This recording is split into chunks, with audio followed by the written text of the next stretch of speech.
Hi, I'm Jen Hinkla, and I'm the author of What My Parents Did to Me and Why I Cut Them Out of My Life.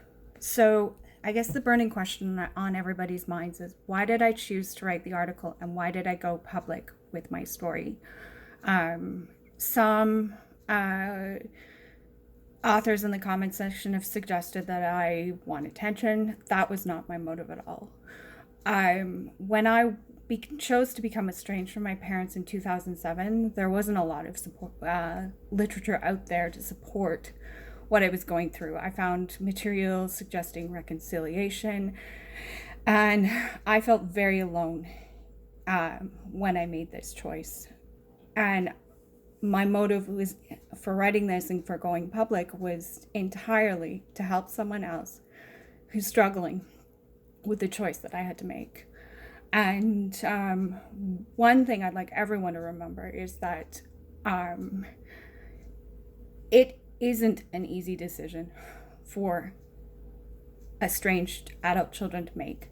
It's often one that we've agonized over for many years. We've talked about the choice with our friends, sometimes not finding the support that we need. We've talked it over with other loved ones, and it is often not a choice that we make lightly, but it is a choice that we make because of the fact that we don't feel that we can move on if we have the relationship. The relationship is simply holding us back, and that was definitely the case.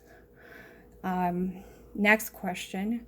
Am I estranged from all of my family members? No, I'm very fortunate to have an amazing relationship with my grandmother. My grandmother's wisdom and support actually helped me through this in a way that very few other people's support did. She was very understanding of my situation, and she really didn't try and change my mind. She recognized at times how much the relationship was holding me back because I would open up to her about what was said and things that had happened. So she has been a huge source of support, and I am truly grateful to have her in my life. Was the abuse entirely emotional? No, the abuse was not entirely emotional.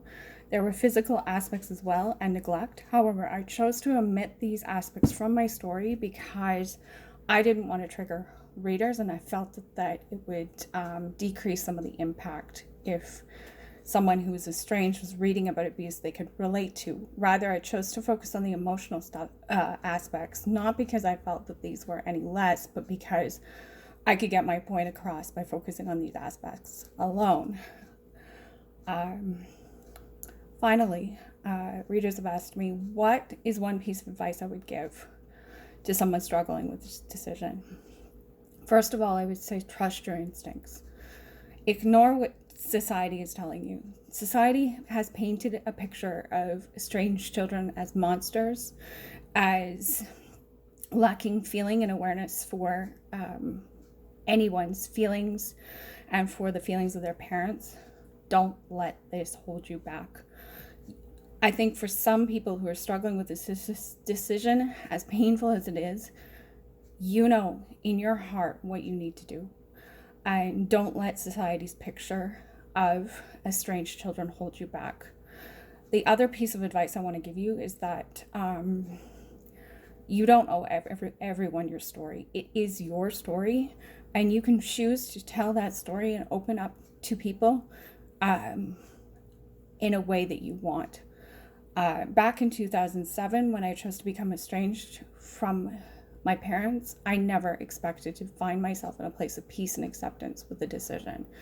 At the time, I really struggled with feelings of guilt, and I felt as though I was somehow losing out. And I mean, there will always be a sense of regret. There will always be the sense of longing for those happy memories with your mother that you may never have. There will always be moments that you'll never share. And as sad as that is, sometimes you have to let those pictures go in order to grow. Had I tried to continue to have a relationship with my parents, I would never have accomplished the things that I would have done. Their narratives of me and the way they would mock my failures would have held me back. And I see that as one of the more positive things that have happened in my life since I've made this decision.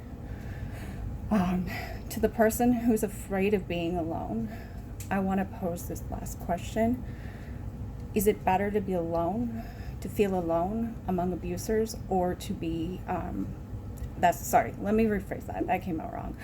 I guess when you're in an abusive relationship, you'll always, to a certain extent, feel alone. You'll always feel unsupported. When I think back to experiences that should have been happy experiences with my parents, I always found myself feeling inferior and letting them drag me down.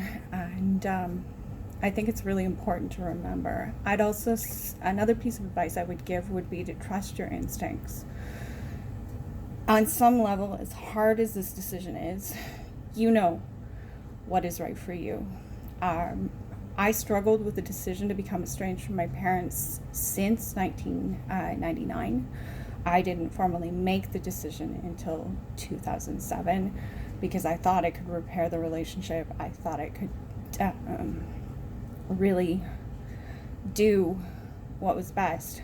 But I reached the place where I realized that some people can never love you the way you need to be loved. They can never give you the support that you need, and they will never see you for the amazing person that you are.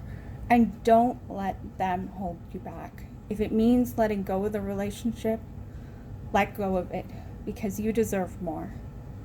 So I hope I've done my best to answer people's questions. Feel free to comment in the comment section below. I have posted a link to both the Facebook group and to the article found on Tiny Buddha. And I look forward to your comments and feedback. And again, I am truly grateful for all the outpouring of support that readers have provided me with, and I wish each and every one of you all the best on this journey. Thank you.